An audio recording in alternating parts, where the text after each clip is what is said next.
hours after a Texas House committee gavelled in, public testimony is still underway for two of the most controversial gun bills introduced during this session. House Bills 375 and 1911 would allow any Texan who can legally purchase a gun to carry it without a permit. KXAN's Rachel Glaser picks up the story from here.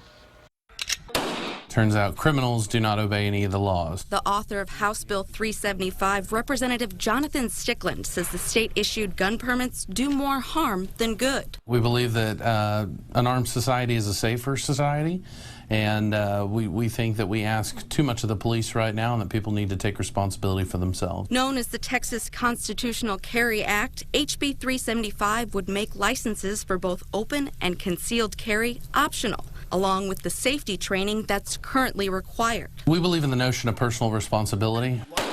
Lone Star Gun Rights brought boxes full of petitions signed by supporters of constitutional carry.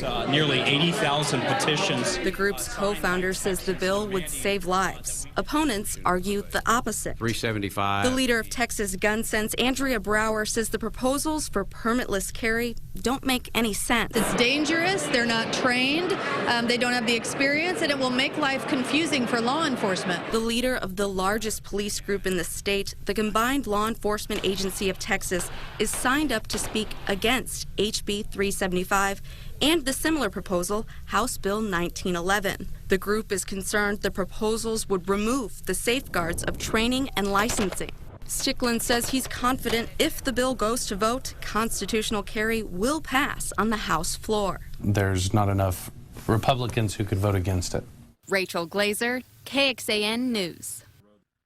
Testimony is expected to continue late into the night, and then the committee will vote on whether to advance the bills. If passed into law, Texas would be the 13th state to allow constitutional carry.